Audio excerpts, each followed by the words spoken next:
네, 이 도심 속 지뢰라고도 불리는 땅꺼짐 현상 왜 일어나는지 이번엔 전문가와 함께 알아보겠습니다. 최명기 대한민국 산업현장 교수단 교수 연결돼 있습니다. 교수님 나와 계시죠? 네, 안녕하십니까. 네, 지금 그림으로 보여드리고 있습니다. 그냥 말 그대로 그림인 줄 알았습니다. 컴퓨터 그래픽인 줄 알았는데 교수님 보시기에도 이 정도의 땅꺼짐은 흔치 않은 것 같은데 어떻습니까? 실제 뭐 우리나라 같은 경우에는 많이 이제 볼 수가 없겠지만은요, 외국 같은 경우에는 많이 볼 수 있는 상황이고요. 예. 일반적으로 이제 싱크와 다시 말하면 땅꺼짐 현상의 일반적인 그런 형태다라고 그렇게 말씀드릴 수 있겠습니다. 근데 이렇게까지 차량이 아예 움푹 다 빠질 정도의 싱크홀은 국내에선 좀 드문 편이죠.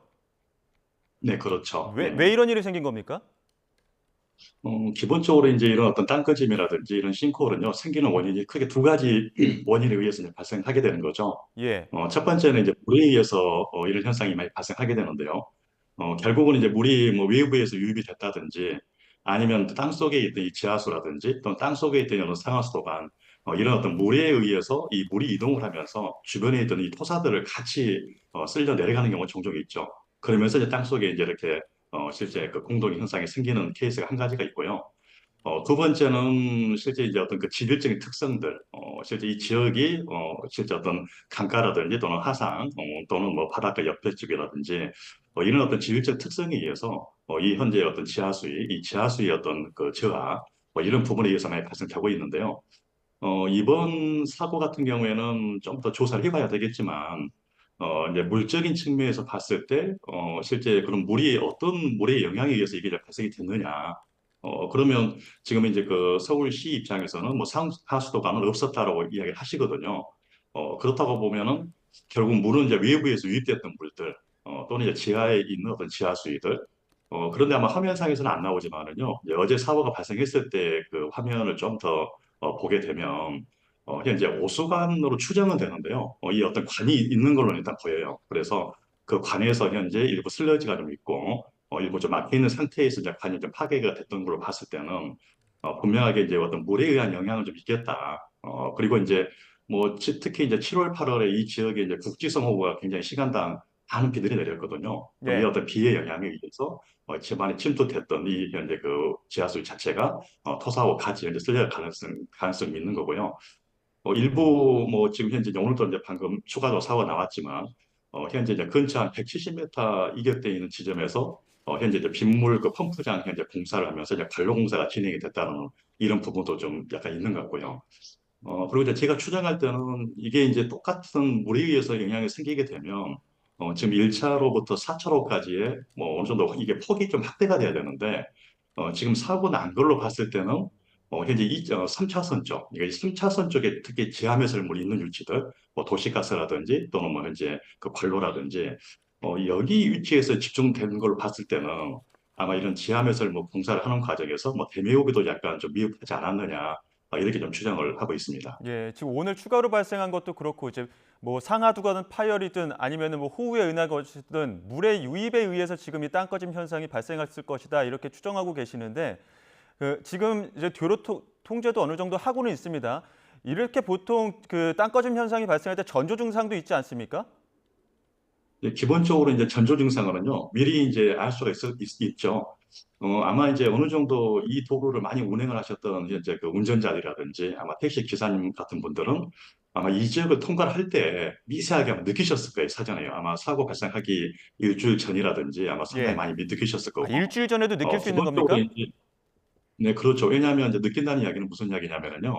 이 도로의 평탄성이 일정치가 않다는 거거든요. 예. 아마 이제 사고 발생되기 이제 뭐 한 10분 전에 차량들이 이제 울렁울렁 하면서 우리 도로 방지턱을 넘어가는 그러니까 이런 지금 이거 현상을 화면 느끼셨는데, 보여드리고 있는데 예.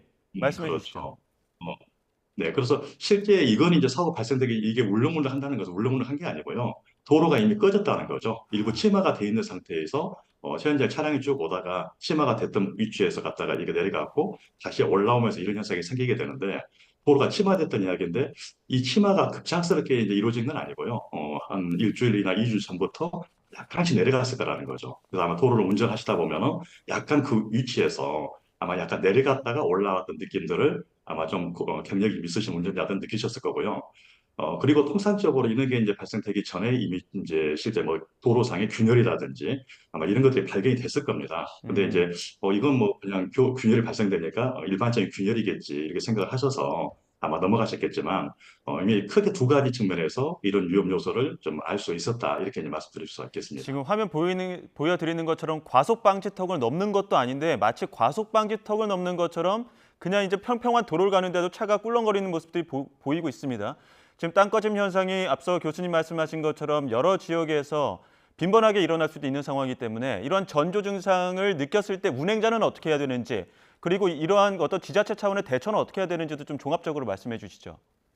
운전자 입장에서는 현재 도로는 기본적으로 평탄성을 유지하게끔 되어 있거든요. 그래서 이제 이런 평탄성이 유지가 안 되고 이런 어떤 굉장히 체감적으로 느낄 수 있는 부분에 대해서는 도로 관리 주체인 뭐 현재 그 관리 주체 거기에 이제 전화를 좀 하셔서 신고를 하신다든지 아니면 안전신문고 쪽에 좀 신고를 좀 하셔야 되는 거고 특히 이제 관할 현재 업무를 담당하고 있는 이런 관리 주체에서도 이런 문제가 이제 발생이 되면 즉시 출동을 해서 현재 어떤 원인 분석을 하고 실질적으로 거기에 대해서 뭐 통제가 필요하면 통제도 좀 하고 이제 보고까지 하는 이런 시스템을 좀 마련할 필요가 좀 있을 것 같습니다.